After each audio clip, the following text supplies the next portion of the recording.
오늘 공산주의 바이러스 세 번째 시간 여러분에게 강해를 하도록 하겠습니다. 오늘 제목은 공산주의의 본질인데 지난번에 이제 한번 했고 오늘 이제 두 번째 해서 민주라는 이름의 독재.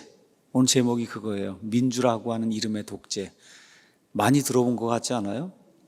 요 근래에 특히 진행되는 그런 일들 보면 정말 민주라고 하는 그런 이름을 가지고 완전히 그냥 일당 독재가 이루어지는 이런 것들을 우리가 이제 눈으로 보고 있습니다.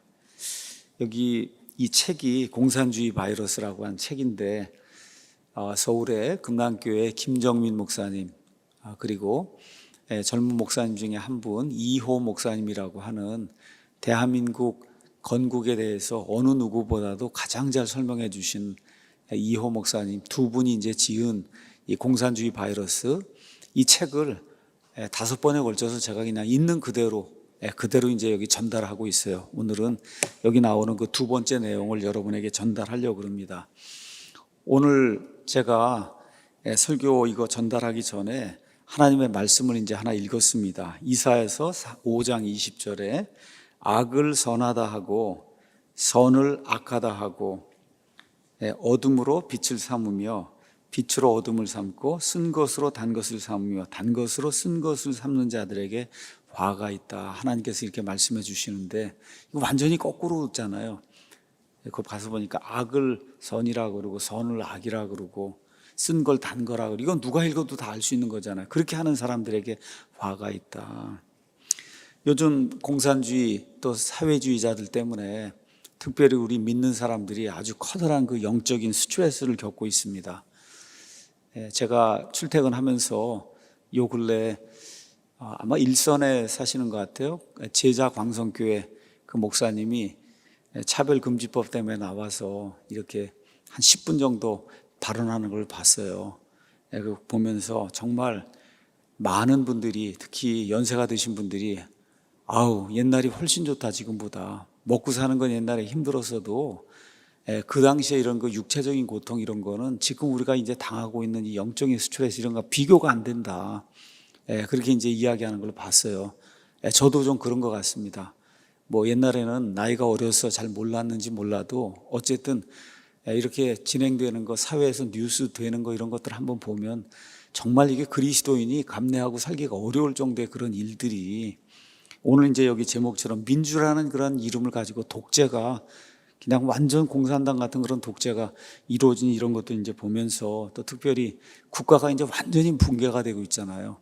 그냥 돈을 펑펑 찍어서 이렇게 주고 하다 보니 저걸 누가 갚을 건가 한번 조금만 생각해 보면 답이 나오는 거거든요. 조금만 생각해 보면 다음 세대가 이걸 어떻게 감당을 하고 애들은 낳지 않는데 그 아이들이 이 빚 다 감당해야죠. 또 이 나이 든 사람들 다 이거 복지 감당해서 다 먹여 살려야 될 거 아니에요. 다음 세대가. 그러니 그 다음 세대는 진짜 뼈 빠지게 일해도 자기들 먹고 살 게 없을 정도로 그렇게 가난한 이런 시대가 될 수밖에 없는데 이게 진짜 어떻게 이렇게 하려고 하는가. 부동산이 그냥 뭐 50%씩 그냥 올라가고 이게 불가능한 일이잖아요. 이게. 근데 이상하게 좌파 정권이 되면 부동산이 그냥 고공행진을 해서 노무현 대통령 때 그리고 지금 문재인 대통령 때가 제일 높거든요. 이제 이 부동산 가격이. 참 이런 거 이렇게 보면서 큰일 났구나 이게 정말 어려움을 많이 느끼고 있습니다. 자, 세상이 이제 이렇게 되고 있고 그래서 또 전체적인 게 이게 뭔가 이렇게 보면은 결국은 중국 공산당이 이거 배후에다 있는 거예요. 심지어 미국에까지도 미국의 정치인들, 언론인까지도 다 뇌물을 주고 이렇게 해갖고 미국을 아주 망쳐놓으려고 하는 그건 뭐 우리나라는 말할 것도 없고 이제 이렇게 됐는데 마침 그래도 하나님이 트럼프라고 하는 그런 좋은 대통령을 이제 허락해 주셔서 아주 그냥 손발 다 들고 나섰잖아요. 뭐예요? 지금 중국 공산당 퇴치하려고 아주 들고 나섰잖아요.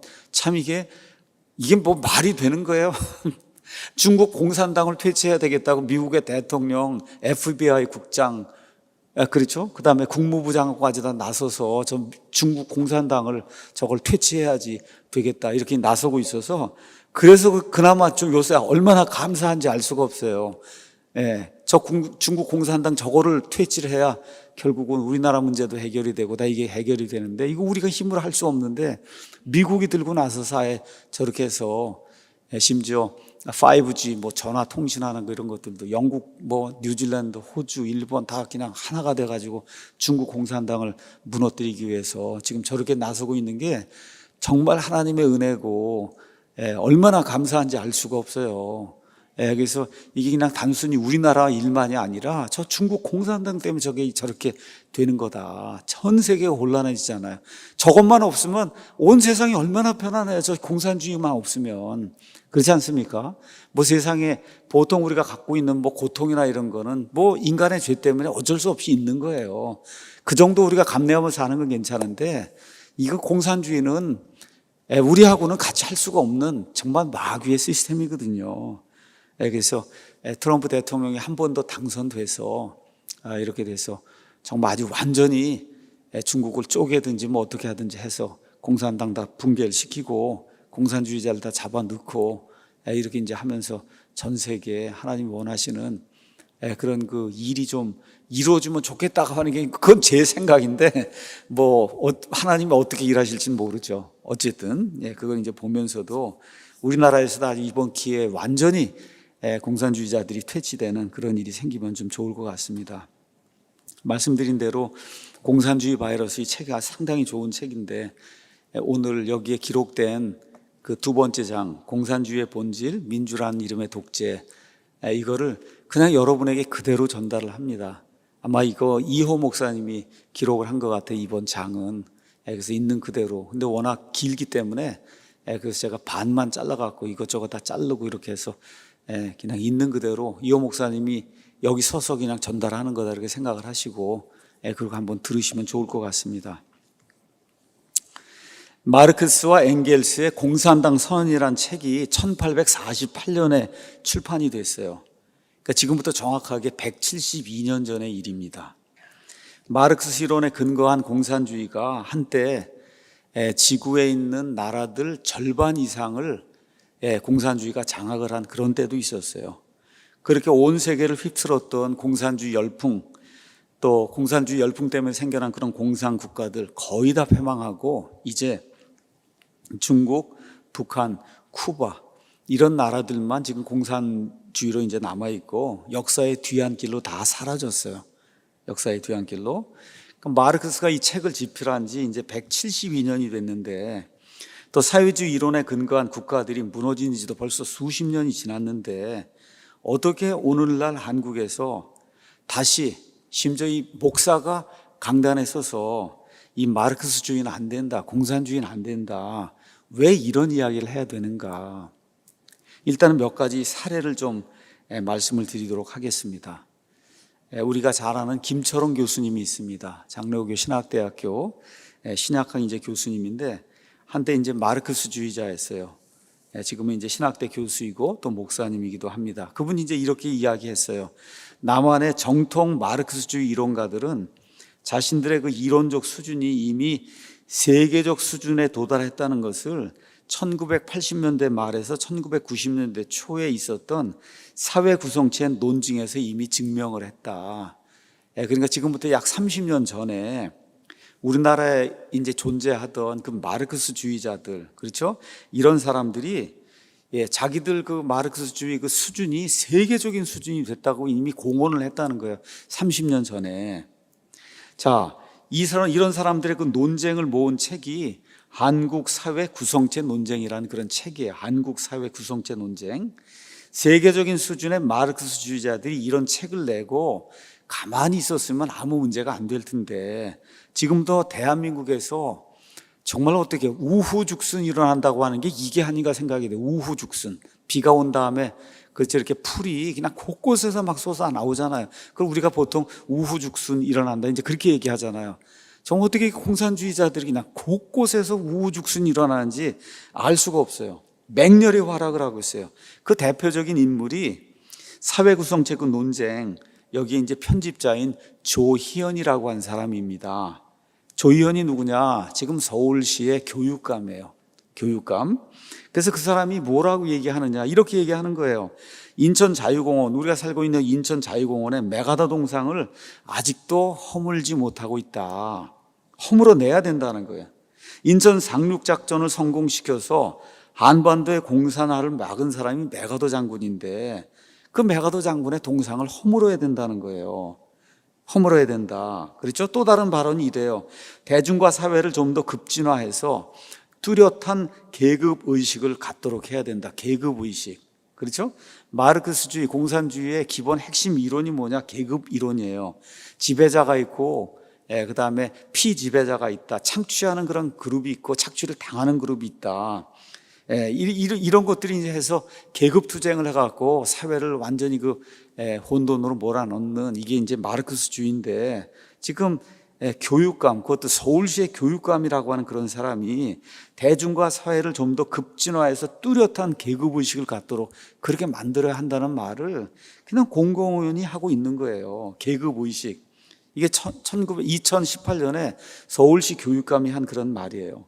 그래서 마르크스의 냄새가 풀풀 나는 이런 어휘를 사용하는 인물이 지금 서울시의 교육감입니다. 그래서 사회주의 모든 제국들이 다 무너져 내렸지만 여러분 아시잖아요. 뭐 소련이 다 붕괴가 되고 동유럽에 있던 공산국가들 다 붕괴가 되고 자 이렇게 됐는데도 불구하고 지금 2000년 이후에 2020년 돼가면서 오히려 우리나라에는 마르크스의 이런 그 사상을 가지고 이걸 전파시키는 사람들이 점점 맹위를 떨치고 있어요. 그렇죠? 또 그 다음에 이제 2016년에 박근혜 정부 이제 시절에 통진고등학교 3학년 여학생이 교과서 국정화를 이제 역사 왜곡을 자꾸 하니까 교과서 국정화를 해야 되겠다 해서 박근혜 대통령 시절에 교과서 국정화하려고 했던 거 여러분 다 아시잖아요. 방송에 나와서 이 조그만 아이가 이제 인터뷰를 했어요. 그 소녀의 그 인터뷰를 그대로 옮기면 이래요. 지금 이 동영상을 보고 계신 분들이 강력한 힘을 가진 부르주아 계급일지는 모르겠습니다. 부르주아랑 이제 부르주아. 저는 프롤레타리아 계급입니다. 그냥 둘로 나누는 거예요. 그렇죠? 이 방송 듣는 분들 간에 돈이 있고 뭐 좀 한 사람 부르주아하고 나는 프롤레타리아다. 하지만 사회 구조와 모순을 바꿀 수 있는 건 오직 프롤레타리아 레볼루션, 혁명밖에 없다. 이 고등학교 3학년 아이가 방송에 나와서 인터뷰를 하면서 말 그대로 마르크스의 공산주의 그 개념을 그대로 이야기하고 그래서 이 프롤레타리아 혁명, 공산혁명을 해야만 이 나라가 올바로 된다. 지금 그런 이야기를 지금 하고 있는 거예요. 그래서 이호 목사님 얘기하는 거 참 어떤 선생님인지 모르지만 정말 어떻게 아이들을 이렇게 제대로 가르쳤으면 이 아이들 입에서 이런 말이 그냥 술술술 나오는지 알 수가 없다. 이 짧은 인터뷰에 마르크스의 핵심 이론이 다 들어있는 거예요. 부르주아 계급, 그렇죠? 프롤레타리아 계급, 사회구조, 프롤레타리아 혁명. 이게 마르크스 주에서 이야기하는데 그 조그만 그런 그 어린 소녀가 나와서 그 인터뷰를 하면서 얼마나 여기에 이게 심취가 되고 여기에 세뇌가 됐는지 그냥 그 핵심 이론을 그대로 이제 이야기하고 있는 이런 현실이 지금 대한민국의 현실이다. 이런 사람이 사회에 나와갖고 어떤 일을 할 것인가 여러분이 한번 생각해 보면 알잖아요. 그 공산혁명을 이루기 위해서 얼마나 애를 쓸 것인가 이런 거 우리가 생각해 볼 수 있잖아요. 근데 서울시 교육감에서부터 고등학교 학생까지 한국에는 여전히 지금 이 시간에 점점 더 공산주의, 마르크스의 그림자가 짙게 드리워져 있습니다. 그래서 마르크스와 공산주의를 이해하는 것은 한국의 현실과 위기를 이해하는데 아주 중요한 그런 과업이에요. 그래서 어쩔 수가 없이 지금 목사가 이 자리에 서서 하나님의 사람으로 하나님의 말씀을 읽고 하나님의 말씀에 이 공산주의가 위배가 되고 이게 마귀의 사람이라는 것을 외치지 않을 수 없는 그런 시점에까지 지금 와 있는 거예요. 저도 이런 일을 하고 싶지 않아요. 그냥 하나님 말씀만 외치고 싶어요. 근데 하나님의 말씀의 일부가 뭐냐? 공산주의는 안 된다는 거거든요. 그래서 어쩔 수 없이 지금 이걸 외치고 있는 겁니다. 그래서 오늘 공산주의의 본질 두 번째 시간을 여러분에게 이제 말씀드리겠습니다. 오늘 제목은 민주라는 이름의 독재. 참 얼마나 제목이 좋은지 몰라요. 우리가 지금 매일 목격하고 있는 게 이거 아니에요? 이 민주라는 이름의 독재. 참 안타까운 그런 일입니다. 다시 말해 공산주의 사회주의 국가가 되면 필연적으로 독재 사회가 된다는 거예요. 전체주의 사회, 어떤 한 사람의 명령에 의해서 입법, 사법, 행정이나 하나가 몽땅이 다 하나로 이게 돼서 온 사회가 그 독재자의 명령을 따를 수밖에 없는 그런 독재 국가가 필연적으로 될 수밖에 없다. 대표적인 사례가 저 시진핑이고 더 대표적인 사례가 저 북한의 김정은이라는 거예요. 이런 시대가 우리 앞에 오면 안 되지 않겠습니까? 그렇죠? 우리 예수 믿는다고 한 사람이 전 국민의 5분의 1이 넘는데 예수 믿는 사람이 어떻게 하다가 이런 나라를 만들었는가 우리가 한번 생각을 좀 해봐야 되는 겁니다. 자, 그래서 공산주의 그 유토피아를 이루려고 하면 아까 그 통진고 여학생이 이야기한 것처럼 혁명이 필요한 거예요. 혁명. 그래서 오늘은 혁명을 하게 되면 그럼 반드시 독재가 나온다. 일당 독재가 나온다는 거예요. 1인 독재. 이게 공산주의의 본질이라고 하는 거, 이거를 꼭 이해를 해야 여기서 벗어날 수 있다. 그래서 첫 번째 소제목은 혁명과 권력, 이렇게 이제 이호 목사님이 잡았습니다. 소련의 이제 국정교과서, 그 경제학 교과서, 그다음에 북한 공산당 간부들의 정치의 경제학이라는 이런 그 교재가 있는데 거기 가면 이런 말이 기록이 되어 있습니다. 사회주의 혁명은 생산수단에 대한 사적 소유를 개인이 가지고 있는 걸 사회적 소유로 이제 교체해야 되는 거예요. 사회가 공유하는 걸로 교체해야 되는 거고, 사람이 사람을 착취하는 제도를 없애버리는 것을 목적으로 하고 있다. 참 보기에는, 듣기에는 굉장히 좋은 거거든요, 이게. 예. 자, 이것은 사회주의 혁명으로 개인의 사유재산, 사적인 소유를 완전히 없애야 된다는 거예요, 이 말이. 그러니까 혁명을 성공시키려면 그러면 뭐가 힘이 있어야 되거든요. 권력이 필요한 거예요. 권력을 제일 많이 가진 기관이 어쨌든 이 정권이잖아요. 정부잖아요. 우리가 지금 대한민국에 살고 있는데 많은 조직이 있어요. 그렇죠? 그 조직 중에 가장 큰 권력을 쥐고 있는 게 뭐예요? 정부잖아요. 그렇죠? 어느 면에서 정권이잖아요. 그래서 공산주의자가 되면, 또 공산주의 국가로 만들려고 하면 어느 누구나 다 권력을 장악하려고 한다. 국가의 정권을 장악하려고 한다. 그래서 마르크스라는 사람이 이런 이야기를 했습니다. 프롤레타리아, 말 그대로 피지배 계급이죠. 제일 먼저 해야 될 일이 뭐냐? 정권을 잡아야 된다. 국민의 지도적 계급의 지위에 올라가야만 한다. 공산주의자의 직접적인 목적은 프롤레타리아가 정권을 확립하는 거다. 그러니까 정권 없이는 안 된다는 거예요. 공산주의 혁명이 안 된다. 그러니까 무슨 수를 써서라도 정권을 잡아야 된다는 거예요. 그러니까 말로만 노동자 세상, 프롤레타리아 혁명 떠들어봤자 아무 소용이 없다. 이거 마르크스가 얘기하는 거예요. 정말 혁명을 이루려면 강력한 힘, 정권을 장악해야 된다. 이런 이제 뜻입니다. 그래서 마르크스는 이론을 이렇게 만들었을 뿐만 아니라 실질적으로 이런 걸 실천한 그런 사람이에요. 그래서 실제로 살아있는 동안에 마르크스가 가장 집중적으로 추구했던 게 뭐냐? 힘, 그 다음에 권력, 정권. 이걸 얻기 위해서 마르크스가 그렇게 이제 애를 썼다 그럽니다. 스탈린이 뭐라고 했냐? 권력에 관한 모든 문제는 모든 혁명의 근본 문제다. 그러니까 이 사회주의 혁명을 하려고 하면 아주 근본적인 문제가 권력을 장악해야 된다는 거예요. 이게 김일성이가 뭐라고 얘기했냐? 혁명에서 기본 문제는 정권 문제다. 그러니까 정권을 장악하지 않고는 공산주의 혁명이 안 된다는 거예요. 공산주의 혁명이 안 된다. 그래서 이 스탈린이나 김일성 이런 사람들, 김정은이가 다 이 마르크스가 이렇게 창시한 그 이론을 실제로 이제 계승해서 이 땅에서 이제 실현을 하고 있는 그런 사람이었거든요. 자, 그래서 마르크스 이후에 모든 공산주의 계승자들도 한결같이 권력 중독자들이에요. 스탈린을 한번 보세요. 레닌을 보세요. 그래서 쿠바의 카스트로를 보세요. 시진핑을 보세요. 마오쩌둥을 보세요. 김일성을 봐요. 그렇죠? 김정은이 보시라고요. 완전히 권력을 장악해서 일당 독재, 1인 독재를 하게 되는 거예요. 그걸 권력에 중독이 된다. 왜 그러냐? 혁명을 이루려면 권력이 없으면 안 된다는 것을 아주 주입을 받았기 때문에 무슨 수를 써서도 권력을 이렇게 차지하려고 하는 게 그게 공산주의자다. 그래서 스탈린이 생각했던 혁명의 근본 문제는 말로는 뭐라 그래? 가난한 자 처우를 개선해야 된다. 짓밟히는 자들의 인권 문제를 개선해야 된다. 착취당한 사람들의 존엄성을 회복해. 이게 말로는 그렇게 하는데 실제 이 사람들이 가장 신경을 많이 쓴 게 뭐냐? 권력을 장악하는 거. 권력을 장악하기 위해서 피를 흘리지 않았다는 거. 몇 천만 명 죽는 거를 무서워하지 않았어요. 권력을 장악해서 공산주의 혁명을 이루기 위해서. 그래서 스탈린이 이 한반도에 세워놓은 꼭두각시 김일성이도 똑같아요. 수백만 명 죽이지 않아요? 이렇게 해서 결국은 6.25 전쟁 일으키고 해서 정말 많은 사람들 고통으로 몰아놓고도 그걸 깨닫지 못해요. 왜 그러냐? 이 권력을 갖고 있어야만 공산주의 혁명을 완성시킬 수 있기 때문에. 그래서 공산주의자들이 하려고 하는 건 공산주의 혁명이에요. 그 혁명이 일어나야 유토피아가 건설이 된 거, 본인들 이야기하는. 그걸 하기 위해서는 힘이 필요한 거예요. 그래서 공산주의 혁명을 하려고 하면 반드시 정권을 바꾸고 어떤 식으로든 본인이 원하는 그런 그 정권을 만들어야 된다.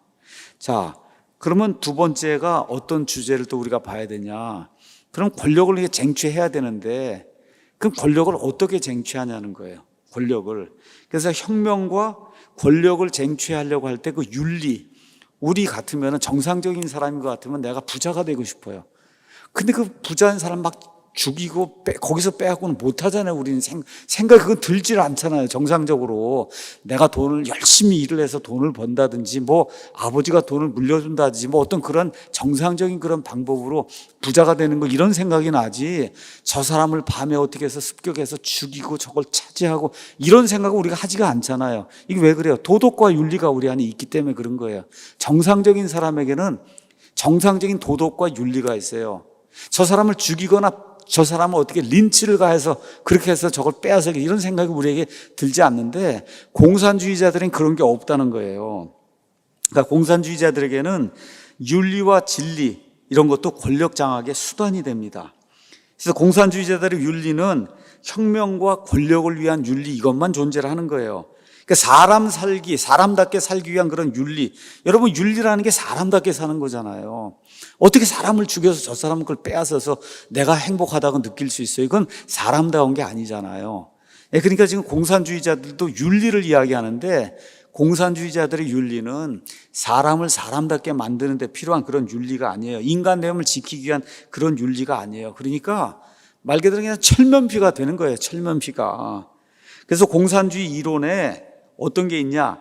진리에도 계급이 있다고 얘기를 하는 거예요. 진리에도 계급이 있다. 공산주의자는 모든 걸 다 계급으로 나누는데 진리와 윤리에도 계급이 있다는 거예요. 진리와 윤리. 그러니까 부르주아, 좀 배웠다고 하거나 이게 지배한다고 하는 사람들이 가지고 있는 그 진리나 윤리는 그건 진리나 윤리가 아니라는 거예요. 어떤 것만 진리냐 윤리냐 맞는 거냐? 프롤레타리아가 갖고 있는 것만 진리고 프롤레타리아가 가지고 있는 윤리만 사람에게 필요한 그런 윤리라는 거예요. 그래서 부르주아가 가지고 있는 그런 진리, 여러분 부자가 되려면 어떻게 해야 돼요? 열심히 일해야 되잖아요. 그렇죠? 이런 건 진리가 아니라고 이야기하는 거예요. 그러니까 공산주의자 입장에서는 부르주아 계급을 타도해야 되기 때문에 부르주아, 돈 있다고 한 사람들이 가지고 있는 건 다 진리가 아니라는 거예요. 오로지 지배받는 이 사람들이 가지고 있는 진리만 진리고 이 사람들이 옳다고 느끼는 윤리만 윤리라는 거예요. 아주 무서운 겁니다, 이게. 그러니까 이거를 이 기독교 안에 우리가 이제 해방신학이라고 하는 거 여러분 들어보셨죠? 해방신학. 이 이론을 이제 신학에 그대로 적용이 되면 해방신학이 된다는 거예요. 해방신학에는 어떤 이론이냐? 편들기 이론이 있다는 겁니다. 편들기. 예. 하나님이 누구의 편을 든다는 거예요. 하나님이 누구의 편을 드냐. 예를 들어 여러분 출애굽기 이제 가서 보시면 거기 이집트 사람들이 있고 또 하나님의 백성 이스라엘 백성이 지금 종살이라는 그런 내용이 있잖아요. 그렇죠? 그래서 그 이스라엘의 그 종살이라는 그 노예들하고 그다음에 이집트의 파라오가 가서 싸우는 그런 내용이 있잖아요. 그런데 이 사람들이 주장하는 거 하나님이 누구 편을 들어주셨냐. 그렇죠? 그러면 누구라도 하나님이 이 이스라엘 백성이 노예를 살고 있는 이 사람들 이 백성을 편을 들어주지 않았냐. 이들의 이론에 따르면 이 이집트 여기는 부르주아 계급이고 그다음에 이스라엘은 뭐예요? 프롤레타리아는 성경을 그렇게 이해하는 거예요. 프롤레타리아다. 그래서 그 대목을 근거로 해서 하나님은 반드시 편을 두는 분이다. 그래서 구약시대에 이스라엘의 노예 편을 들어주신 그 하나님은 지금 20세기, 21세기에 부자와 가난한 자 중에서 누구 편을 드시겠느냐 이렇게 끌고 나가는 거예요. 지금부터 한 3,500년 전에 이스라엘이 종노릇할 때 하나님이 누구 편을 들어주셨어요? 이스라엘 그 노예살이하는 그 사람들 편을 들어줬는데 그럼 우리 교회 안으로 이걸 들고 들어와서 그럼 21세기에 우리가 여기 있는데 그렇죠? 여기 가난한 자와 그 다음에 부자가 있다. 그럼 하나님이 누구 편을 들어주실 거냐? 편을 들어준다는 거예요. 그럼 답이 나오잖아요. 누구 편을 들어주실 거예요? 가난한 자의 편을 들어준다는 거예요.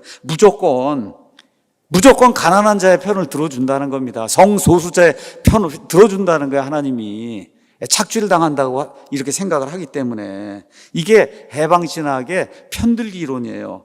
그러니까 마르크스의 그 진리의 계급성에서 파생된 신학적인 이론이에요. 그러니까 이런 그 윤리나 도덕과 진리에도 계급이 있다는 거예요. 자, 그럼 이 이론이 맞는지 우리가 믿는 사람이 이런 거 얘기하면 속아 넘어가는 사람이 너무 많으니까 교회 안에도 이 이론이 맞는지 한번 생각을 해보자. 그게 이제 묻는 겁니다. 자, 부자하고 가난한 사람이 싸우면 하나님은 누구의 편을 들겠냐? 누구의 편을 들어요, 하나님은? 옳은 사람의 편을 들어요. 맞습니까, 여러분? 옳은 사람의 편을 드는 거예요. 옳은 사람의 편. 하나님은 무조건 가난한 자의 편을 들지 않아요. 그래서 성경 출애굽기 23장 3절 이런 데 가서 보면 어떤 사람이 가난하다고 해서 재판을 굽게 하지 말라는 거예요. 가난하다고 해서 저 사람이 잘못했는데 저 사람 잘했다고 그렇게 재판을 하면 안 된다는 거예요. 또 동시에 하나님이 부자 편을 들지도 않아요. 재판을 공정하게 하라고 하나님이 수십 번 이야기합니다. 자, 이스라엘의 재판관들은 부자라고 해서 부자 편 들지 말고 가난하다고 해서 가난한 사람 편 들면 안 된다. 그러니까 부자하고 가난한 자가 싸우면 하나님은 계급에 상관없이 어떤 편을 드냐? 옳은 편을 드시는 거예요. 이걸 이해를 우리가 이제 해야 되는데 교회 안에 심정적인 좌파들이 많거든요. 심정적인 좌파. 그래도 좀 가난한 사람 어떻게 해야 되지 않냐? 아니, 옳지 않은 걸 어떻게 옳다고 가난한 사람 편을 들 수 있냐는 거예요. 무조건 들어야 된다는 게 그게 해방신학이에요, 그게. 그래서 하나님은 계급에 따라 사람들을 차별하지 않으셔요. 그래서 성경에는 하나님께 쓰임을 받는 부자도 있고 하나님께 쓰임을 받는 가난한 자도 있는 거예요.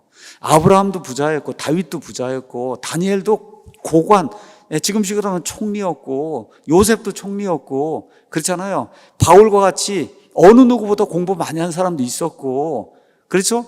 또 베드로 같이 아모스 같이 공부 많이 못한 그런 사람도 있고 농부도 있고 다 있는 거지. 계급에 따라 사람을 이렇게 따로따로 이렇게 하나님이 취급하지 않는다는 겁니다. 근데 이 마르크스 주제자들은 뭘 하냐? 편을 꼭 가릅니다. 네 편, 내 편. 내 편이 한 거는 무조건 진리고 정의고 옳은 거예요. 지금 돌아가는 일을 한번 보세요. 내 편이 한 건 그냥 무조건 다 옳고 다 숨겨줘야 되고 진리라고 이야기하는 거예요. 다른 편이 한 거는 다 증오해야 되는 거다. 그렇죠? 그 부르주아 거니까. 이런 방식으로 계급을 나눠서 말 그대로 국가를 이분화해 갖고 이렇게 해서 국가를 파멸로 인도는 이런 것이 바로 마르크스 주의다. 이런 것들이 이제 기억하면서 우리나라에도 1970년대에 난민전 사건이라는 게 있었습니다. 공산주의 혁명을 꿈꾸는 자들이 난민전이라는 단체를 조직하고 김일성에게 충성을 맹세하는 그런 편지를 썼어요. 제가 누구라고 이야기하지 않겠지만 요새 청문회 하는 그런 사람들 중에도 이렇게 충성 맹세하고, 그렇죠? 예. 그들은 칼을 들고 재벌의 집을 습격해서 경비원을 찌르고 달아났어요. 이런 짓을 한 폭력공들이 노무현 정권 당시 민주화 투사로 인정을 받고 국민 세금으로 엄청난 보상금도 받았어요. 살인미수가 왜 민주화 운동이 되고 살인미수범이 왜 유공자로 선정이 되는지 우리가 알 수가 없잖아요. 그렇죠? 근데 그런 시대가 지금 우리 앞에 놓여 있다. 지금 이호 목사님이 이야기하는 거예요. 왜 이런 일이 가능하냐? 계급 투쟁을 위해서 저지른 모든 일은 그들의 생각에는 윤리적인 일인 거예요. 그게 살인미수가 되든 뭐가 되든 공산주의 혁명을 이루기 위해서 계급 투쟁을 해야 되잖아요. 이때 하는 그런 모든 일은 공산주의자들의 편에서는 아주 도덕적이고 윤리적인 그런 일이다. 이게 바로 공산주의 사상의 악마성입니다. 그래서 공산주의자의 신조 시팡 레닌이 만든 거 가서 보면 어떠한 행위도 심지어 살인이나 부모에 대한 밀고도 공산주의 목적에 도움이 되면 정당화된다. 우리 6.25 전쟁 났을 때 공산주의자를 밀고 내려오고 또 밀려 올라가고 이렇게 하면서 심지어 부모도 가서 죽이고 형제도 죽이고 하여튼 공산주의자는 무서운 거예요. 제가 말씀드렸듯이 우리 아버지가 5년 동안 공산치하에 있다가 얼마나 공산당이 무서운지 방공포로 속방할 때 안 간다고 너무 무서워서. 그건 사람 사는 사회가 아니다. 이게 공산당입니다. 그러니까 공산주의를 위해서라면 무슨 짓을 해도 선이라고 생각하는 거예요. 이 사람들은 선과 악의 이런 개념이 공산주의를 위한 건 무조건 선이고 공산주의가 아닌 건 무조건 악인 거예요. 무조건 악이다. 그러니까 법률 위반, 거짓말, 속임수, 사실은폐다 이런 거는 이 사람들은 그냥 예사롭게 한다는 거예요. 그래서 이호 목사님 이렇게 얘기해요. 실제로 종북 좌파들을 만나보면 어찌나 거짓말을 잘하는지 알 수가 없다는 거예요. 그냥 밥 먹고 하는 일이 거짓말이라는 거예요. 속임수에 능하도록 밥 먹듯이 거짓말하고도 어때요? 죄책감을 전혀 느끼지 못하는 인간이 돼 있다는 거예요. 죄책감을. 왜 그래요?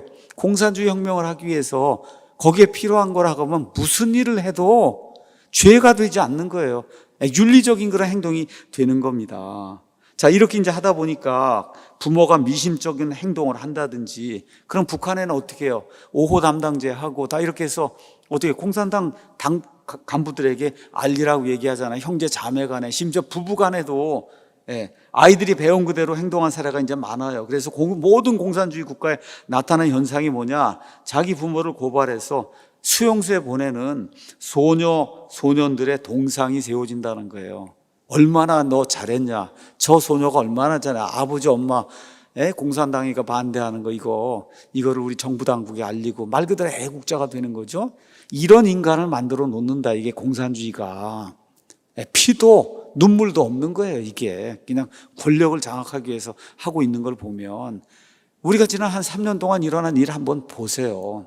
이게 사람이 할 수 있는 그런 일인가? 그냥 나타나면 철면피잖아요. 여기 나와서 철면피.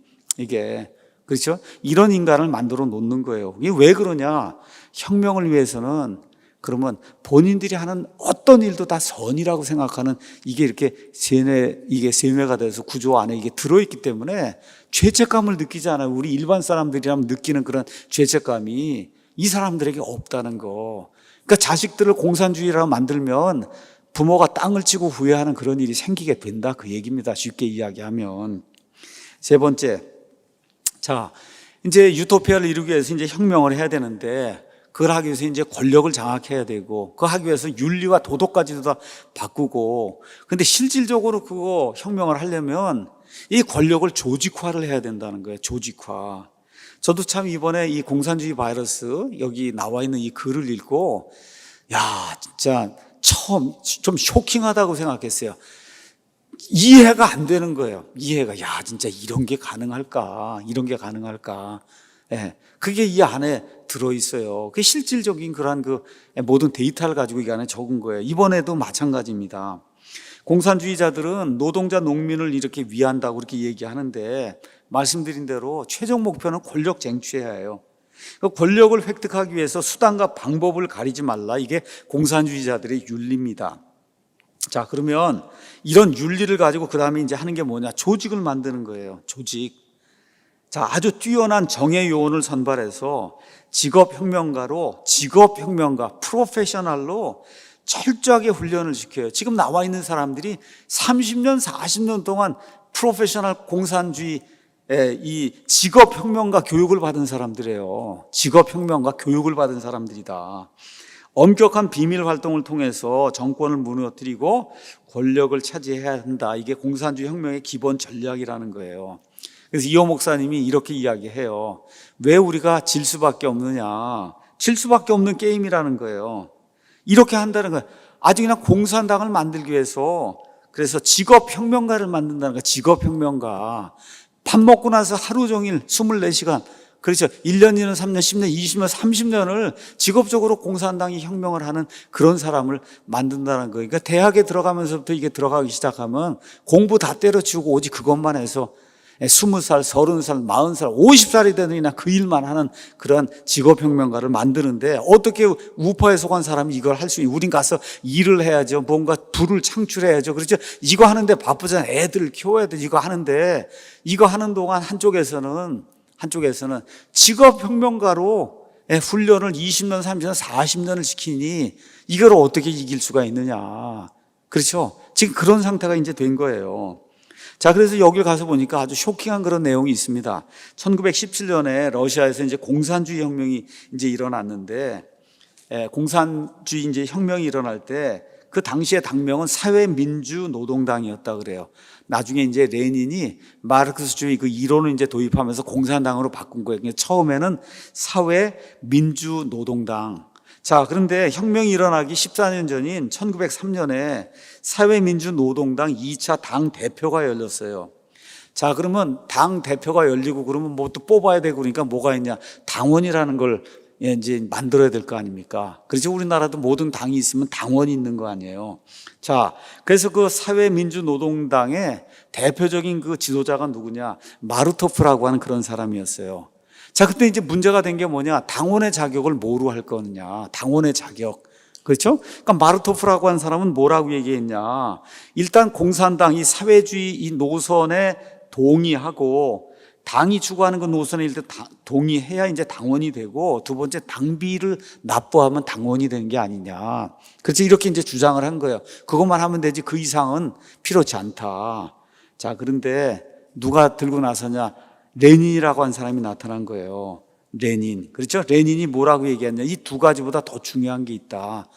이게 돼야만 당원이 된다. 공산당 당원이 된다.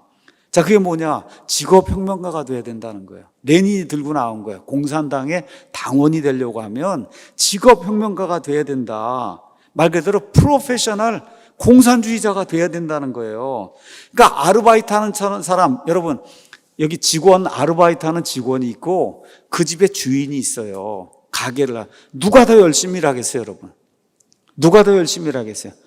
아무래도 자기 이거 사업을 갖고 있는 사람이 열심히 일할 거 아니에요. 그러니까 아르바이트 하는 사람처럼 느슨하게 하지 않고 취미 생활 이렇게 즐기는 것처럼 여유 부리지 않고 봉사활동처럼 선심 쓰는 사람은 공산당 당원이 되면 안 된다는 거예요. 직업이 뭐예요? 이건 전문성을 바치는, 그렇죠? 이런 분야가 직업이잖아요. 그러니까 레닌은 뭐라고 얘기했냐? 당비 내는 거, 공산주의 이런 이 노선 따르겠다는 이거 갖고는 공산당 당원이 될 수 없다는 거예요. 뭐가 돼야 되냐? 직업혁명가가 되겠다고 약속을 해야 그래야 공산당 당원이 된다는 겁니다.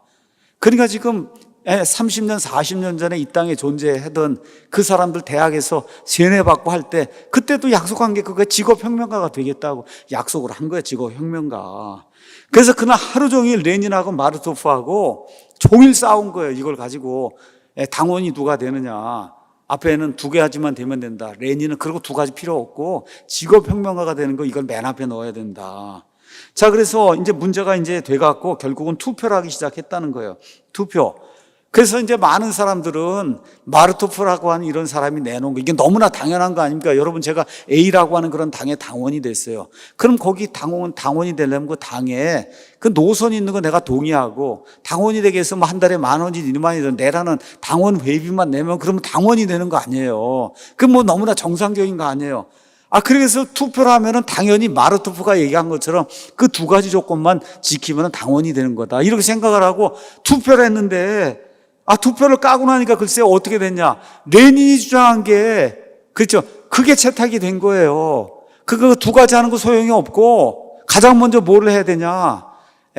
하루 종일, 그 다음에 일주일 내내, 한 달 내내, 그 다음에 1년 내내, 10년, 20년 내내 공산주의 혁명이 성공할 때까지 프로페셔널 직업을 가지고 직업으로 생각하고 공산당을 하겠다는 약속을 해야 그래야 당원이 되겠다는 그 안이 통과가 된 거예요. 그 사람들 생각에는 레닌 생각은 소수고, 그렇죠? 마르토프 생각은 다수고, 이제 이렇게 되니까 뭐 투표 붙이면 당연히 이게 이기겠지 이렇게 생각하고 투표를 붙였는데 이게 뒤집힌 거예요. 어찌나 집요하게 그걸 파고들고 사람들이 일일이 쫓아다니면서 투표 이거 해달라고 했는지 그래가지고 이게 뒤집힌 거예요. 그래서 나온 말이 뭐냐? 볼셰비키라고 하는 말이 나온 거예요. 볼셰비키의 뜻이 뭐냐? 다수라는 뜻이에요. 다수. 그래서 볼셰비키 혁명이 일어나게 되는 거예요. 다수. 그러니까 소수였던 사람들이 레닌의 이와 같은 그 공작위에서 다수로 바뀌었어요. 그 다수를 이 러시아 말로 볼셰비키 이렇게 이제 하면서 그 볼셰비키가 혁명을 일으켜서 볼셰비키 혁명이라고 우리가 이제 그렇게 이야기하는 겁니다. 그러니까 이 뒤에 이제 등장한 사람이 누구예요? 스탈린인 사람이 등장을 해서 직업적인 혁명가들 이런 사람이 당을 만들고 그 당이 프롤레타리아 계급의 지도자가 되고 수령이 되고 교사가 돼야 된다 이렇게 주장을 한 거예요. 그러니까 이 공산주의자들은 우리가 생각하는 그런 사람들이 아니에요. 여기 한번 들어가면 일평생 공산주의 혁명이 일어나도록 하기 위해서 아주 몸을 바치겠다고 약속을 해야만 당원이 되는 거다. 이게 얼마나 무서운 거예요. 이런 사람들 저나 여러분같이 그런 교육을 받지 않고 그냥 올바른 게 좋습니다 하고 이런 사람들이 어떻게 이기겠냔 말이에요. 어떻게 이기겠느냐. 이런 이야기가 이제 되는 거예요. 그래서 세 번째 우리가 이제 이야기했던 게 혁명을 하려면 그럼 먼저 뭐예요? 권력을 잡아야 된다. 그 다음에 권력을 잡기 위해서는 윤리도 그냥 무시해야 된다는 거예요. 보통 사람들이 생각하는 거. 그러고 나서 이런 걸 가지고 조직을 이제 만들어야 되는데 그 조직을 하려는데 아주 투철한 그런 생각을 가진 사람들만 공산당원으로 만들어야 된다. 그걸 하기 위해서 프로페셔널, 말 그대로 전문 직업 혁명가를 만드는 그런 일을 한다. 그러니까 그냥 대학가에 들어가서 마르크스 이제 배우기 시작하면 말 그대로 모든 학문 다 학과만 독일어 학과가 학과만 공과대학에 있는 거지. 그냥 가서 내내 4년 동안 뭐만 공부하는 거, 이것만 공부하는 거예요. 이거 공부하고 나와서도 직업이 공부 필요 없죠. 그죠? 어떻게 공산혁명을 이루기 위해서 전 일생을 바치는 그런 사람, 이렇게 똘똘똘똘 무장되어 있는 그런 사람들이 공산주의자다. 이게 이렇게 무섭다고 하는 거를 저와 여러분이 이해를 해야 대처할 수 있기 때문에 이 목사가 오늘 어쩔 수 없이 얘기하는 거예요. 근데 제가 말씀드리지만 저도 이제 알았어요, 이거를. 제가 뭐 이걸 안 게 아니에요. 우리 아버지가 공산당은 안 된다 그래서 아주 뼛속 깊이 그걸 알아서 우리 아버지가 아주 철두철미하게 이야기를 했기 때문에 공산당이 안 되는 거라고. 그건 알았지만 이렇게 사람을 뭐 아주 전위부대 이 조직을 해서 혁명가로 만드는 거 이런 이론이 있구나 처음 안 거예요. 그 우리 믿는 사람들이 알아야 대항을 하기 때문에 그래서 여러분에게 말씀드리는 겁니다. 자, 네 번째 토픽이 뭐냐? 혁명을 이루려고 하면 프롤레타리아 독재를 해야 된다는 거예요. 프롤레타리아 독재. 자, 북한 공산당 간부들의 교재 정치 경제학에 보면 이런 말이 있어요. 혁명에서 얻은 결과물을 수호하기 위해 노동 계급에는 자기의 국가 주권이 필요하며 프롤레타리아 독재가 반드시 필요하다는 거예요. 프롤레타리아 독재가 반드시 필요하다고 북한 공산당 정권에 이거 사람들 가르치는 교과서가 이야기해주고 있는 거예요. 자, 이제 공산주의 혁명이 이루어졌어요. 자, 그 다음에는 뭐가 있어야 되냐? 반드시 프롤레타리아 정권 장악 이 정도 얘기하면 괜찮은데 프롤레타리아 독재가 반드시 있어야 된다. 그래서 독재가 공산주의에는 맨 끝에 가면 독재가 이루어질 수밖에 없다는 겁니다. 자, 그래서 프롤레타리아 독재가 들어섰을 때 프롤레타리아 그가 갖는 권력이 얼마 정도냐? 레닌이 이제 이렇게 이야기한 거예요. 독재의 과학적인 개념은 어떤 것에 의해서도 제한되지 않는, 어떠한 법률에 의해서도 절대로 구속받지 않는 직접 폭력의 근거를 둔 그런 권력이고, 그래서 우리가 얘기하는 독재는 법률이 아닌 힘의 근거를 두는 무제한의 권력을 뜻한다. 무제한의 권력. 그렇게 해서 스탈린이 수천만 죽인 거고, 마오쩌둥이 수천만 죽인 거고, 김일성이가 수백만 죽인 거고, 그런 거예요. 무제한의 독재가 이루어지는 그런 권력, 이게 맨 끝에 가면 그렇게 이루어진다는 거예요. 얼마나 무서운 말인지 알 수가 없는 거예요. 그래서 이 나라가 공산주의 독재가 되면 그럼 어떻게 무제한의 권력을 갖는 자가 나타난다는 거, 이 땅에. 그럼 나머지는 죽을 수밖에 없는 그런 일이 생긴다. 거기에 순응하면서 배급 주는 거나 먹고 부모 가서 밀고 하고 이런 사람들이 살아남는 거고, 올바른 정신 가지고 제대로 살아야 되겠다는 사람은 보트피플이 돼서 다 밖으로 도망가든지, 그렇지 않으면 캄보디아에서 일어난 킬링필드처럼 그냥 동족이 동족을 수백만 명을 죽이는 그런 일이 이 땅에 일어난다는 겁니다. 그래서 공산주의자들은 프롤레타리아 독재를 뭐라고 얘기하냐? 무제한의 권력이다. 그래서 무제한의, 법으로도 양심으로도 종교로도 막을 수 없는 그런 권력. 그래서 저와 여러분이 조심해야 된다는 거예요. 그래서 공산주의 국가에서는 잔인하고 끔찍한 일이 무제한적으로 벌어지잖아요. 자기 고모부를 그 기관 총인이 몰라서 그냥 죽이는 이런 사람이잖아요. 그래서 자기 고모부를 태어나서부터 다 키워주고 안아주고 업어주고 했을 거 아니에요. 그거 고모부가. 그렇죠? 고모하고 그걸 가서 그렇게 죽여요. 자기 형을 독살을 하고. 이거 마음의 양심에 거리낌이 하나도 없어요. 이 공산주의 혁명을 완성하기 위해서는 부모 자식이고 뭐 고모부고 그런 거 소용없는 겁니다. 예. 그래서 눈 하나 깜짝하지 않고 수많은 사람을 죽일 수 있는 이유가 뭐냐? 프롤레타리아 독재가 있기 때문에. 근데 그 독재는 어떤 독재냐? 무제한의 권력을 갖는 그런 독재예요. 무제한의 권력. 그렇죠? 그래서 아까 얘기했던 그 북한 공산당 간부들 교재 정치 경제학에 보면 프롤레타리아 독재는 최고 형태의 민주주의. 지금 잘 들으셔야 됩니다. 민주주의 얘기하는 게 인민민주주의가 뭔가를 잘 들어보세요. 저도 참 이런 이론을 들어보니까 참 교묘하구나 하는 걸 이제 알게 되는 거예요. 그러니까 프롤레타리아 독재 아래에 있는 민주주의는 프롤레타리아 민주주의고 소수 착취자들을 억압하기 위한 다수 착취자들의 민주주의다. 이렇게 이제 돼 있습니다. 이거 좀 설명을 하겠어요. 제가 줄이고 이제 하면서 필요한 것만 여러분에게 이제 설명을 하는 거예요. 자, 자본주의 사회에서 저와 여러분이 지금 살고 있는 자유민주주의 사회에서 민주주의가 왜 민주주의가 되냐, 그 요소가 뭐냐 이렇게 이제 물어보면 그러면 링컨의 연설을 들어보면 된다는 거예요. 그 링컨이 뭐라 그랬어? 그 게티스버그 연설에 국민에 의한 국민을 위한 정치, 그렇죠? 주권이 국민에게 있고 국민 자치가 이루어지고 국민 복지가 이루어지는 이런 게 민주주의의 필요 충분 조건입니다. 우리가 그렇게 이제 이야기할 수 있잖아. 이렇게 되다 보니까 일당은 안 되고 다당이 돼야 되는 거야. 그렇죠? 여러 당이 있어야 되고. 그렇죠? 그 외에도 법에 의한 지배, 우리가 법치라고 얘기하죠. 또 삼권 분립이 이루어져야 되는 거예요. 이런 게 있어야만 민주주의 국가가 이제 될 수 있는 거예요. 근데 공산주의자들도 다 민주주의를 한다 그래요. 이게 아주 묘한 거예요. 저 위에도 조선 민주주의 인민공화국이에요. 저 위도.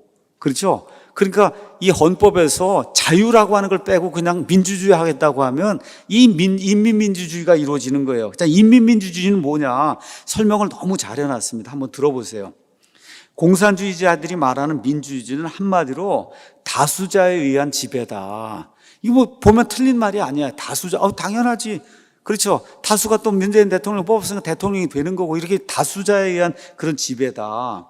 자, 그러면 한번 생각을 해보자면 국가가 있는데 국가를 지배하는 계급이 있고 이 사람들은 지배를 당하는 계급이 있다.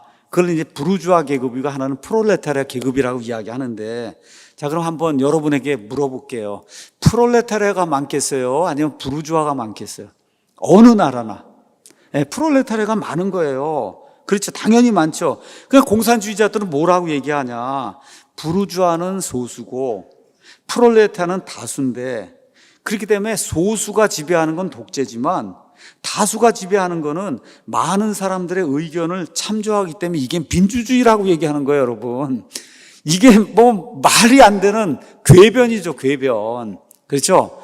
소수가 이렇게 하는 거는 그거는 독재고 프롤레타리아가 다수니까, 그렇죠? 프롤레타리아끼리 뭐 그게 윤리에 맞든지 진리든 아닌지 상관없이 모든 사람들이 동의한 그 일을 하는 거기 때문에 이게 이게 인민민주주의예요. 인민민주주의가 바로 저 광화문에 촛불 들고 나와서 법 무시하고 하고 있는 그런 사람들과 하는 게 그 인민민주주의거든요. 자, 그래서 다수의 지배는 많은 사람들의 의견을 참조하기 때문에 민주주의라는 거예요. 프롤레타리아가 많으니까. 그렇죠? 그래서 다수가 다스리는 민주주의야말로 윤리적이다. 윤리적이기 때문에 무제한의 독재 권력을 부여해도 된다. 이게 공산주의자들의 이론이에요. 말 그대로 우리가 듣기에는 궤변 같지만 한 번 듣고 두 번 듣고 100번, 1000번 들어서 이게 세뇌가 되면 이게 진리로 들리게 되는 거예요. 무제한의 권력이 많은 사람에게 돌아가기에 참다운 민주주의를 이룰 수 있다는 거예요. 무제한의 권력이 프롤레타리아 모두에게 다 돌아가는 거 아니냐. 그러니까 진정한 의미의 민주주의를 하고 있는 거다. 이런 궤변을 늘어놓게 되는 거예요. 그렇죠? 들어보면 그럴듯하잖아요. 민주주의는 다수자에 의한 지배이기 때문에 프롤레타리아가 독재해도 민주주의가 된다. 이렇게 이야기하는 거예요. 그럼 한번 현실적으로 따져보겠어요. 프롤레타리아는 생산수단을 소유하지 못한 무산계층이에요. 여러분, 회사에 나가면 사장은 한 명이고 일하는 사람은 수천 명, 수만 명이 되잖아요.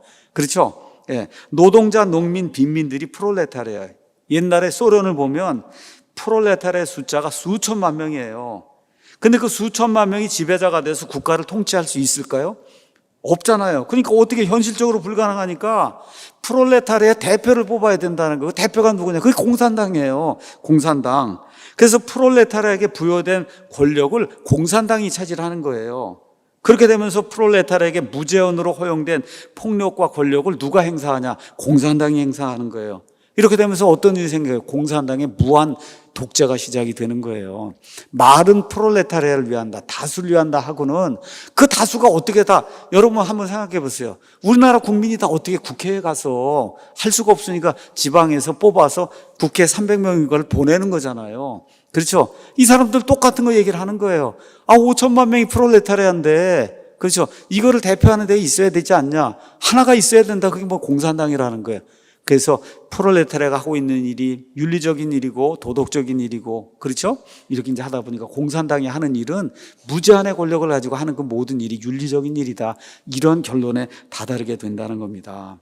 자, 마지막 토픽이 뭐냐? 그러면 누가 독재를 하느냐? 오늘 말씀드린 대로 공산주의 이론의 본질은 권력을 장악하는 거예요. 공산주의자들의 윤리에 따르면 권력을 차지하기 위해서는 수단과 방법을 가리지 않아도 돼요. 자, 그래서 프롤레타리아의 정권 획득, 계급 투쟁에 도움이 되는 건 다 선한 일이에요. 자, 그러면 권력을 획득하기 위해서 수단, 방법을 가리지 않는 무서운 윤리관으로 무장한 단체들이 생기기 시작하는 거예요. 무슨 짓을 해도 상관이 없다는 그런 단체들이 생기기 시작해요. 그 단체들 중에 가장 크게 뛰어나게 되는 게 공산당이에요. 그래서 공산당은 정예분자를 중심으로 구성이 돼요. 어떤 사람만 평생 프로페셔널 직업으로 공산당을 하겠다는 사람만 공산당이 되는 거예요. 그래서 공산당 투쟁으로 정권을 쟁취하고 그러면 이제 프롤레타리아가 독재권을 이제 갖는 거죠. 자, 이렇게 이제 되면 프롤레타리아 독재를 해야 되는데 아까 말씀드린 대로 소련의 프롤레타리아가 5천만 명이에요. 이 5천만 명이 어떻게 모여갖고 독재를 못하니까 결국은 어떻게 해야 돼요? 농사는 누가 할 수가 없잖아요. 다 정치하러 가면은. 그러니까 결국은 공산당이 대신해 주는 거예요. 자, 그래서 프롤레타를 대표해서 공산당이 이제 독재를 하는데 공산당도 또 숫자가 많잖아요. 그 안에 수십만 명이 공산당원이 될 거 아닙니까? 그러니까 또 뭐라 그래요? 공산당원도 이게 소련 같은 경우 전성기에는 몇백만 명이 됐다는 거예요. 그러니까 몇백만 명이 어떻게 동시에 국회를 조직해서 어떻게 할 수가 없으니까 어떻게 해요? 중앙 집권적 조직으로 만들어서 중앙당 위원을 또 만드는 거예요. 공산당 위에 중앙당 위원. 그렇죠? 그러고 난데 그것도 또 사람이 많으니까 결국 맨 끝에 가서 스탈린이든 뭐 흐르시초 누구 하나가 맨 위에 가서 절대적인 권력을 갖는 그런 사람이 돼야 된다는 이런 이론을 만드는 거예요. 그러니까 이론은 프롤레타리아, 농민들, 가난한 사람들, 지배당하는 사람, 이런 사람들, 이 사람들이 다수니까 이 사람들을 위한 그런 걸 만들어야 되지 않아요. 혁명을 이루어 놓고는 그럼 이 사람들 어떻게 다 정치에 참여할 수 있냐? 그렇죠? 그러니까 우리 공산당이 해야 되겠다. 대변하는 자로 공산당이 나와요. 이것도 너무 많은 거예요. 그러니까 어떻게 또 그 위에 또 하나의 계급이 만들어, 그 안에 계급이 만들어, 이게 계급이 만들어지고 맨 위에 가면 공산당 1인 독재, 김정은이니 김일성이니 스탈린이, 그렇죠? 쿠바의 이런 존재들이 나타나서 1인 독재라는 그런 시스템으로 갈 수밖에 없는 이런 일이 이제 생긴다는 겁니다.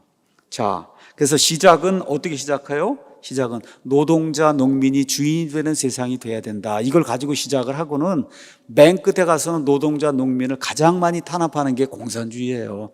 북한에 지금 보세요. 먹고 살 수가 있나? 먹고 살 수가 없잖아요.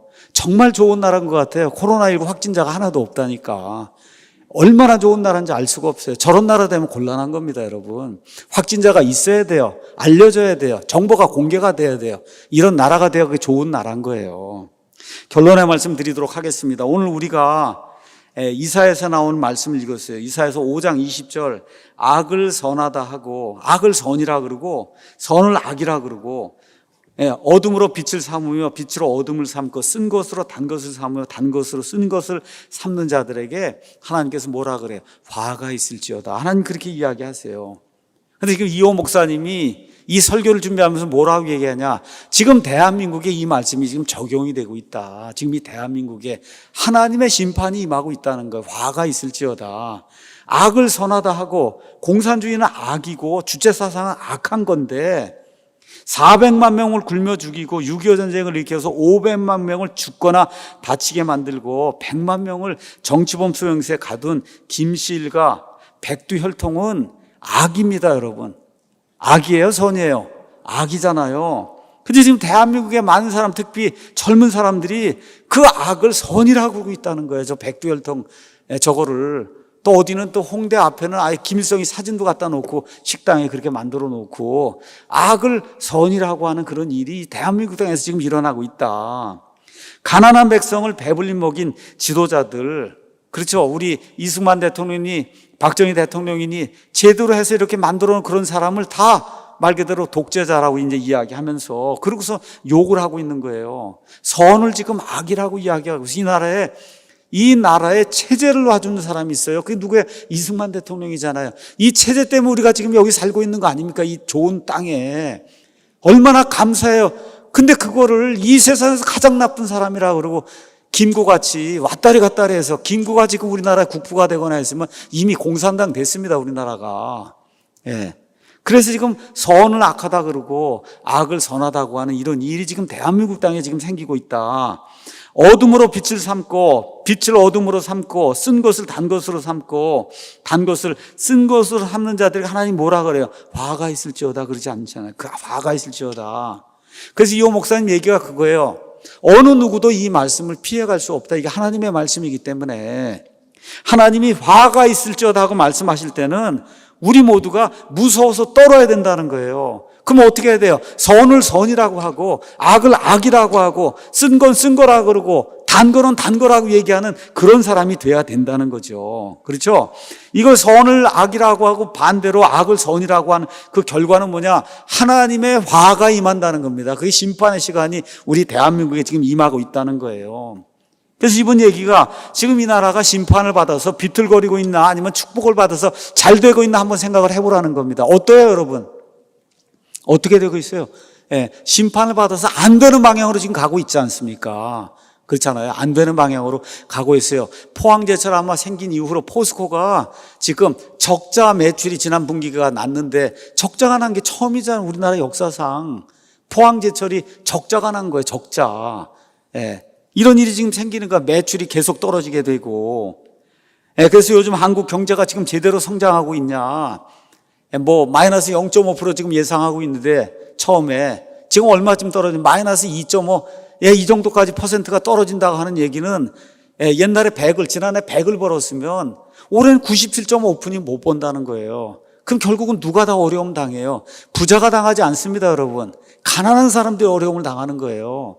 지금 부동산을 올려놓으니까 누가 어려움 당해요? 가난한 사람이 당하는 거예요. 그러니까 가난한 사람을 위한다고 정책을 다 펴놓고는 그 정책의 그 악한 모든 영향을 다 누가 받는 거예요? 가난하고 약하고, 그렇죠. 자기들이 위한다고 한 그 사람들이 그 피해자가 되는 이런 아이러니가 지금 한국 땅에 생기고 있는 거예요. 청년 실업률 지금 최고 기록을 계속해서 경신하고 있는 거예요. 젊은 아이들이 나와서 직장을 갖기가 어려워요. 저도 대학에 있습니다. 저는 이제 기계과에 있는데 우리 기계과 같으면은 사실 갈 데가 너무 많았어요. 그냥 넣기만 하면 되는 거예요. 기계는 어느 공장에서 다 필요하기 때문에. 지금은 그렇진 않아요. 지금 그렇지 않아요. 나와도 취직하기가 너무너무 어려운 겁니다, 이게. 지금 이런 일이 우리 가운데 왜 생기느냐? 하나님 뭐라 그래요? 선을 악이라 그러고 악을 선이라 그러면 하나님의 화가 임할 거라고 하나님이 말씀해 주신 그대로 그렇게 일이 이루어지고 있다는 거예요. 언론에서 제대로 보도하지 않는데 범죄율이 가파르게 증가하고 있고, 여러분 자살률이 OECD 국가 중에 우리 대한민국이 제일 높잖아요, 지금. 왜 이런 일이 발생하냐? 소망이 없다 그러고 희망이 없다고 느끼니까 아이들이 죽는 거 아닙니까? 그래서 경제가 무너지고 실업자가 많아지고 범죄자가 늘고 있어요. 이거 하나님의 심판입니까? 아니면 하나님의 축복입니까? 하나님의 심판이 하나님의 축복이에요. 여기 나와 있는 말대로 선을 악이라고 하고 악을 선이라고 하는 그런 일이 이 땅에 넘치게 되면 하나님의 심판이 임할 수밖에 없다. 왜 그래요? 하나님은 공의의 하나님이기 때문에. 그래서 우리가 기억해야 된다는 거예요. 그래서 선을 악이라고 하고 악을 선이라고 하면 하나님의 심판이 반드시 임한다. 하나님의 심판의 말씀을 피해갈 수가 없다는 거예요. 어떤 나라도, 미국도 마찬가지고 한국도 마찬가지고 북한도 마찬가지, 다 마찬가지예요. 사람이 아무리 그럴듯하게 포장을 하고 위장을 해도 하나님의 말씀은 어김없이 이루어진다. 악을 선이라고 하고 선을 악이라고 하고 북한 공산주의자들이 좋다고 자꾸 이야기하고 그러면 어떻게 돼요? 하나님의 심판이 이 땅에 임할 수밖에 없다는 겁니다. 그래서 선을 선이라고 해야 되고 악을 악이라고 말해야 그래야 이 땅에 화평과 번영이 이루어질 수 있다는 게 하나님이 이 나라를 향해 주시는 그런 말씀이다. 그래서 우리가 살아가고 있는 이 암울한 시대, 이 심판의 시대가 이호 목사님 말씀대로는 오래 갈 것 같습니다. 이게 쉽게 끝나가지 않아요. 왜 그래요? 이 일을 하는 자들이 프로페셔널 혁명가들이에요. 몇십 년 동안 세뇌를 받아서 이 일을 하려고 획책을 한, 대학교 들어가면서부터 이렇게 이제 이 일을 한 그런 사람들이 이걸 잡았기 때문에 심판의 시대가 오래 갈 거다. 그래서 이 어려운 시대를 살아가면서 나 혼자 잘 먹고 잘 사는 것이 아니라 진리를 위해서 투쟁하기도 하고 나라를 살리기 위해서 애쓰는 일은 특별히 우리 예수님을 믿는 사람들이 해야 할 가치 있고 해볼 만한 그런 일입니다. 선을 악이라 하고 악을 선이라고 한 대가를 치른 이 시대는 우리 그리스도인들에게 오히려 기회가 될 수 있다. 저도 그런 생각을 좀 해보게 됐어요. 우리 그 일산에 있는 그 박한수 목사님인가 이제 김한수 목사님인가 그분이 그런 이야기를 하더라고요. 6.25 이후에 정말 하나님의 은혜로 이 나라가 이렇게 잘 살게 되고 하면서 종교적인 핍박 이런 거 지난 70년 동안 거의 느끼지 않았다는 거예요. 근데 지금 어떻게 하다 보니까 그냥 종교적인 핍박이 시시각각으로 다가오는 이런 시대를 우리가 살면서 우리의 믿음을 한번 점검하고 영적인 싸움을 한번 하라고 하는 그와 같은 하나님이 주시는 기회로 생각을 하고 우리 그리스도인들이 정말 선한 싸움을 싸워야 되지 않냐. 그러면서 그 부탁을 하시더라고요. 점잖게 해야 된다. 좀 점잖게. 그리스도인이 싸우더라도 점잖게. 말도 점잖게 하고 행동도 점잖게 하고 데모도 점잖게 하고 이렇게 점잖게 해서 믿지 않는 사람들에게 귀감이 되는 이와 같은 그런 싸움을 해서 사람들을 주님께로 이끄는 그러한 일을 우리가 감당해야 되지 않겠느냐. 그분이 그렇게 이야기하시더라고요. 참 좋은 말인 것 같아요. 자, 그래서 선을 선이라고 말하고 악을 악이라고 말하고 하나님을 하나님이라고 말하고 동성애는 죄라고 하나님이 미워하는 죄라고 이야기하고 정의를 정의라고 말하는 용감한 의인으로 살 수 있는 그런 기회가 우리 앞에 지금 놓여 있는 겁니다. 그래서 또 다시 한번 말씀드릴게요. 여러분, 이것도 그 김한수 목사님 얘기예요. 어느 누가 동성애자를 탄압을 하고 누가 차별을 하느냐. 그러면서 전철 타는 거 막은 적이 있냐. 식당에 들어가는 거 막은 적이 있냐. 무슨 회사 다니는 거 막은 적 아무도 없어요. 어느 누구도 차별하지 않아요. 누가 동성애자 한 줄도 알지 못하잖아요. 어느 누가 차별해요. 근데 그분 얘기가 뭐예요? 그런데 소수를 위한다고 소수가 다수를 차별하는 그런 일은 생기면 안 된다. 맞습니까, 여러분?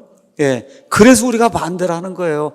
누가 동성애자를 무시하고 누가 동성애자를 차별합니까? 안 해요. 그런 일 하지 않아요. 해서도 안 되는 그런 일이고 똑같은 사람이에요. 다만 성적인 지향이 틀린 거죠. 그렇죠? 그렇지만 이 성경 말씀을 전하는 목사는 하나님이 그 동성애는 죄라고 이야기하기 때문에 죄라고 이야기할 수밖에 없는 겁니다, 여러분. 죄를 죄라고 얘기하지 어떻게 하겠어요? 아니라고 얘기하면 그러면 악을 선이라고 그러고 선을 악이라고 하면 하나님 뭐라고 내게 화가 있을지어다 이야기하기 때문에 우리 교인들이 그렇게 이야기할 수밖에 없는 이런 시대에 우리가 살고 있는 거다. 그러니까 동성애자를 누가 아무도 혐오하지 않습니다. 아무도 차별하지 않아요. 그 사람이 동성애자인 줄로 알지 못해요. 그렇지만 자기들 권리를 위한다고 해서 다수의 99.9%의 이 정상적인 사람들이 하고 살고 있는 이런 거를 이걸 법으로 뒤집으려고 하는 거 이건 우리가 옳지 않다. 그렇게 이야기할 수밖에 없는 거다. 그래서 주님의 말씀을 지키며 진실한 그리스도로 산다는 거 이건 아주 멋진 일입니다. 근데 이 멋진 일이 핍박이 없을 때는 이게 불가능해요. 이 멋진 일을 할 수 있는 게. 근데 지금 어때요? 어려우니까 이제 이 멋진 일을 몸으로 실천할 수 있는 때가 온 거예요. 그래서 어느 면에서 전성기가 또 오게 된 거예요. 전성기가. 그래서 어려운 시대이지만 하나님의 말씀을 따르는 삶을 축복으로 여기고 당당한 자부심의 근원으로 삼아서 이 암울한 시대도 멋지게 살아나는 우리 크리스찬 성도들이 이 땅에 많이 늘어나기를 예수님의 이름으로 축원합니다. 마치겠습니다. 기도하겠습니다.